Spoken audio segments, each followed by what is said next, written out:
This is Mellissa Thomas with Florida National News, coming to you from the downtown Orlando campaign headquarters for Tallahassee Mayor Andrew Gillum, who is, of course, running for Florida governor. He's a Democratic candidate who is on the ballot for the August 28th primary. Stay tuned right here for our exclusive one-on-one interview with him today. We'll be asking him some probing questions, of course, some top-of-mind issues, right here, FloridaNationalNews.com. Thank you so much for taking the time. Thank you for having me. I appreciate it. This interview.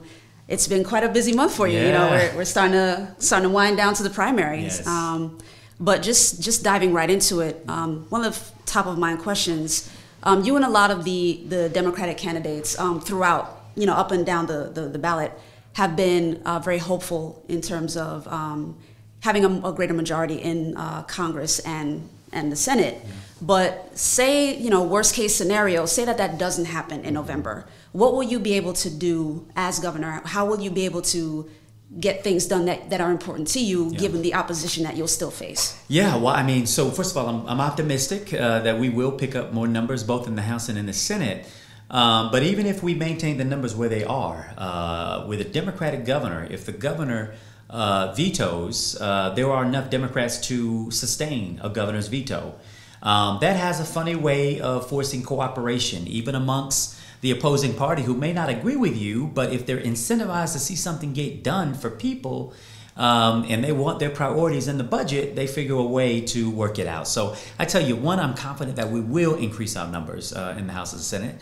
But in the instance that we don't and we stay where we are, with the Democratic governor, we'll still have the ability to veto. We'll still have the ability to move a budget that reflects our priorities, that is the result of good cooperation with each other.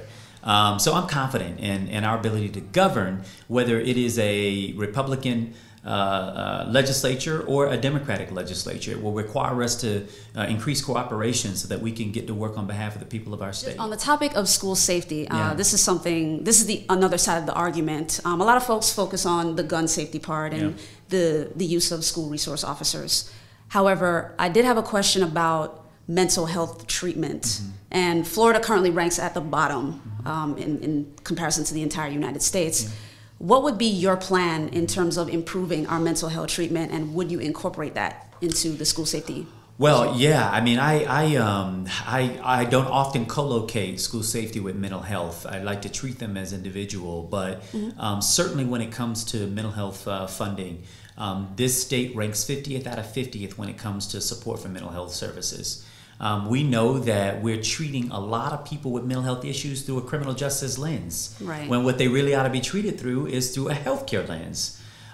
We failed to expand Medicaid in this state to 700,000 of the most medically needy people. Our failure to do so not only has resulted in our inability to pull down about $6 billion a year into Florida's healthcare system, but Medicaid is actually the best purveyor of mental health counseling treatment services of any healthcare around.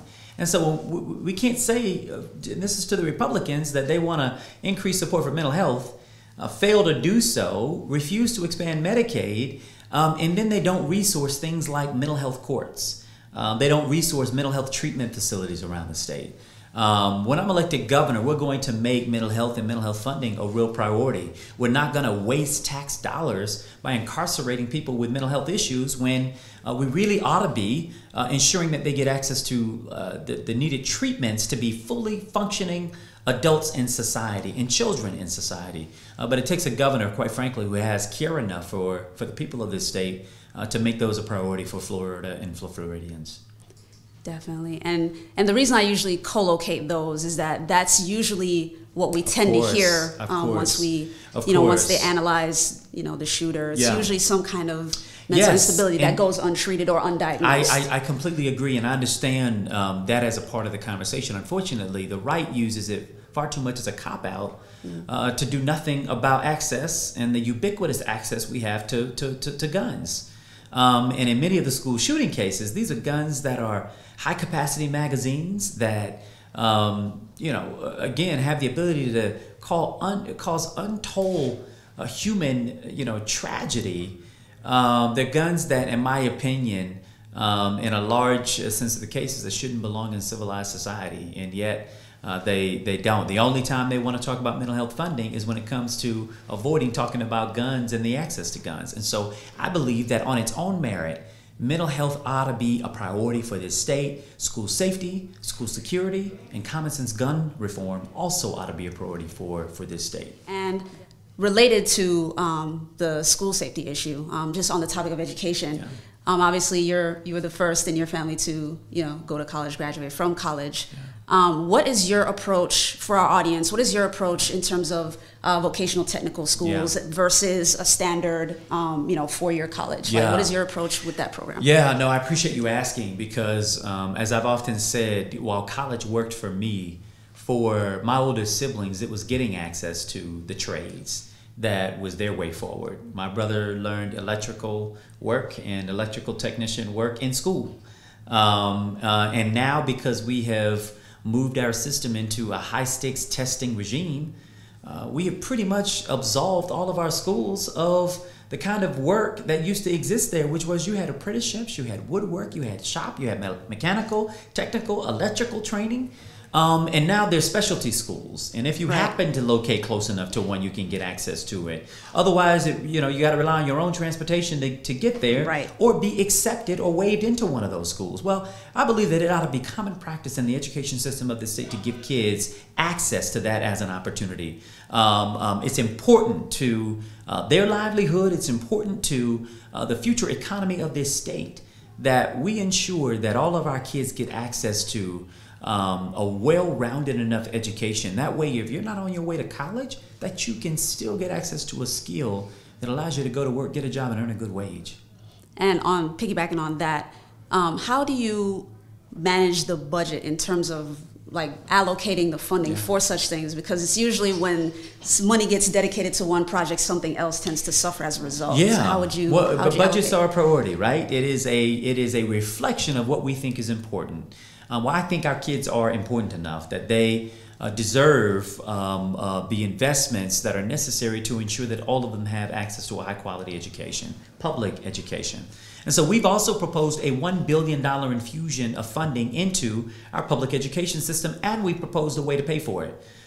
We believe that we've got to provide access to high-quality early learning for our children 0 to 5. We believe that we have to pay teachers what they are worth. Right now, the average salaries for teachers here in the state of Florida is 45th lowest out of 50 states.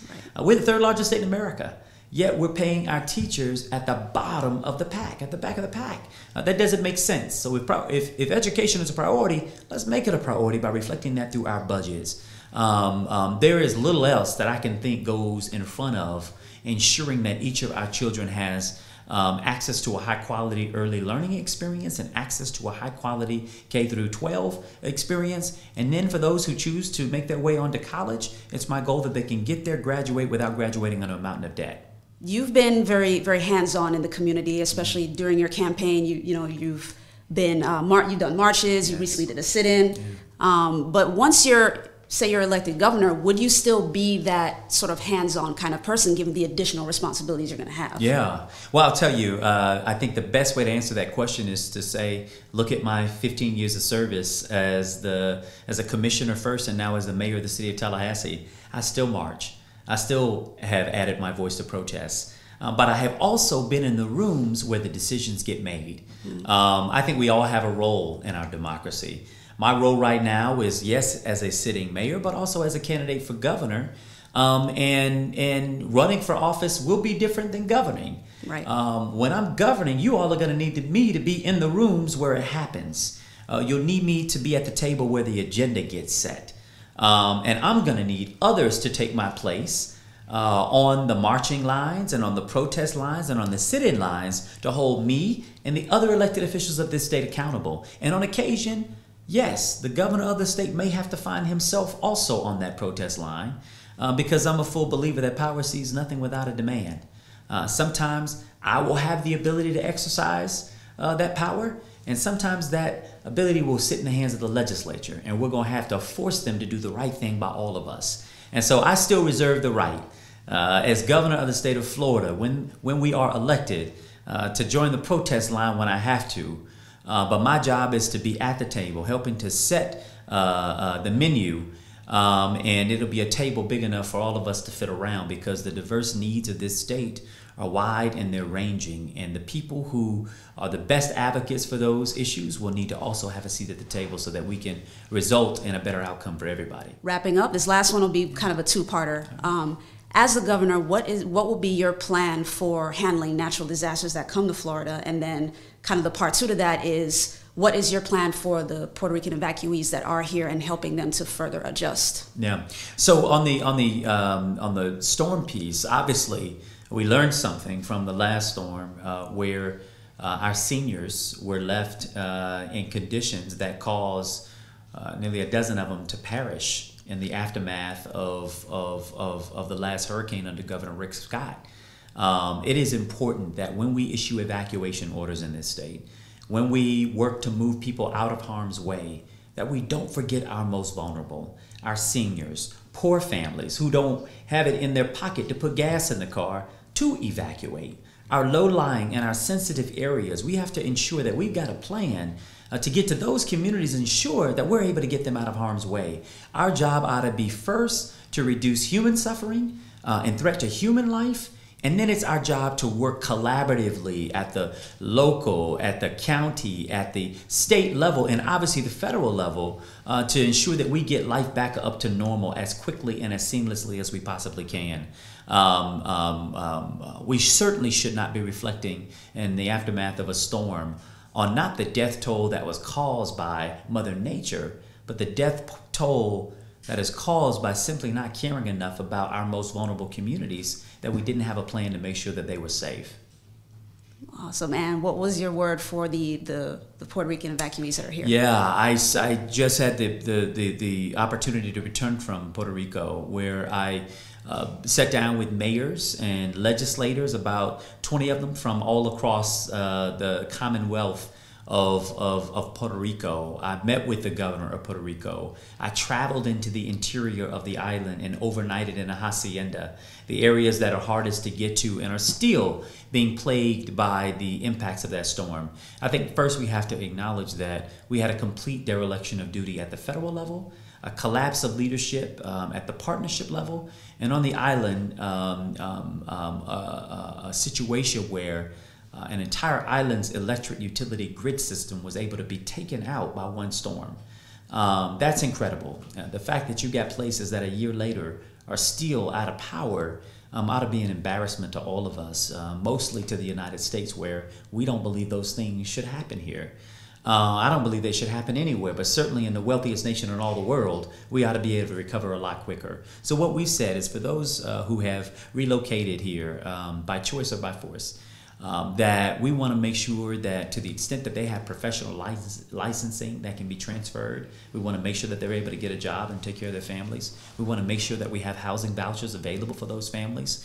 For those who want to come here and start a business, just like those who are here and want to start a business, that we want to work to ensure they get access to meaningful capital, lending opportunities. We want to help them get their lives back to normal as quickly as possible. Those Puerto Rican families probably want most to be able to get back home and to have some common quality of life that any of us would want to enjoy. But for those who choose Florida, for however long they want to be here, I want to make sure that we're a welcoming state, a state that sees them, that understands, and that is responsive to their needs. All right. Thank you so much, Mayor Gillum. We appreciate your time. Yeah, thank you for the opportunity. Get your fix of our continuing FNN politics and power coverage at www.floridanationalnews.com.